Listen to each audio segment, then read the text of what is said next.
Nshuti bavandimwe, twongeye guhurira kuri uru ruganiriro rw'ijambo ry'Imana, ndetse namwe muhageze bwa mbere ndabashuje mu izina rya Yesu. Amahoro y'Imana abane namwe.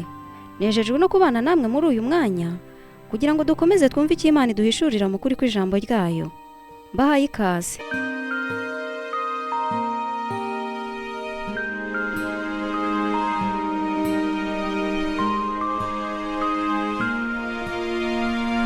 Uyu mwanya tugiye kubana mu cyigisho gifite umutwe uvuga ngo inkomoko y'abo turi uyu munsi wa none n'abo tuzaba ejo hazaza. Tutarinjira mu cyigisho, ndagira ngo tubanze twibaze iki kibazo: mbese tujya twibuka ko turi ibisonga by'Imana, kandi ko ibyo dufite byose ari umutungo wayo, kandi ko izatubaza uko twawukoresheje, ndetse ko natwe ubwacu tutari abacu ngo twigenge? Ndagira ngo buri wese yibaze iki kibazo.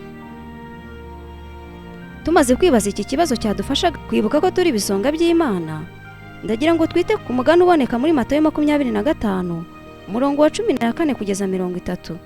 Umugani utubwira ibyo abagaragu shebuja yasigiye ibye, n'uburyo buri wese yagenzuye ibyo yasigiwe, ndetse n'amaherezo ya buri wese ubwo shebuja yari agarutse, maze buri wese akagororerwa ibikwiriye ibyo yakoze.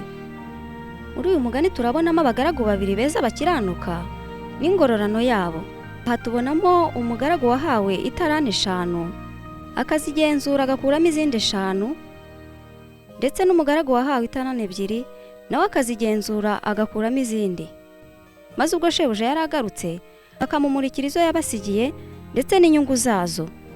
Maze shebuja akababwira amagambo meza yo kubashimira, abwira buri wese ati: nuko mugaragu mwiza wakiranutse mu bike, nzakwegurira byinshi, injira mu munezero wa shobuja.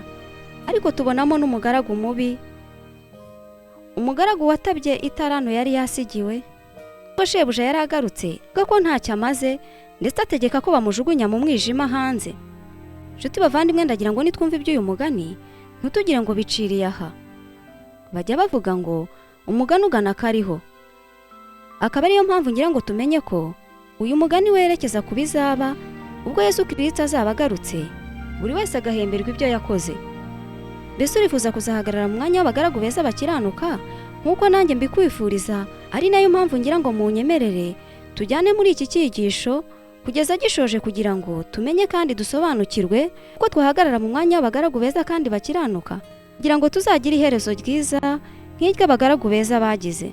Tugiye kureba uburyo bwo kuba igisonga cyiza cy'ibitekerezo. Ese ni gute twaba ibisonga byiza by'ibitekerezo? Kugira ngo tube ibisonga byiza by'ibitekerezo ku ntekerezo zacu, binyuze mu guhitamo neza ibyo tuzinjizamo n'ibyo tugomba kwirinda kuzinjizamo.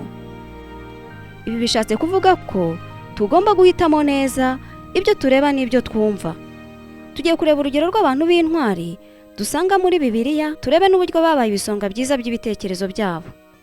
Reka turebe uburyo Yosefu yabaye igisonga cyiza cy'ibitekerezo bye. Mu gihe Yosefu yari ari mu Egiputa, yari ameze nk'umuntu utabona ndetse ntiyumve, yabashije kuba igisonga cyiza cy'ibitekerezo bye. Ubwo yabaga azengurutswe n'ibigaragara ndetse n'amajwi bikomoka ku ngeso mbi, uburyo Yosefu yabayemo igisonga cyiza cy'ibitekerezo bwatumye aba intwari, maze ahagarara gitwari imbere ya muka Potifaro atsinda igishuko. Aha ni igihe Yosefu yabengukwaga na nyirabuja akamusaba ko baryamana, ariko Yosefu nk'umusore wari warabaye igisonga cyiza cy'ibitekerezo aranga, kugeza ubwo nyirabuja yageze aho amuteza urubwa rw'ibyo atakoze, ariko Yosefu ahaca gitwari. Ibi tubisanga mu Itangiriro igice cya 39 umurongo wa 7 kugeza 12. Uku kuba intwari kwa Yosefu kwakomotse ku kwita ku ntekerezo ze, ahitamo neza ibyo azinjizamo n'ibyo yirinda kuzinjizamo. Yahitagamo neza ibyo areba n'ibyo yumva. Ibi biratubwira ko tugomba kugira ubwirinzi mu bijyanye no kureba no kumva.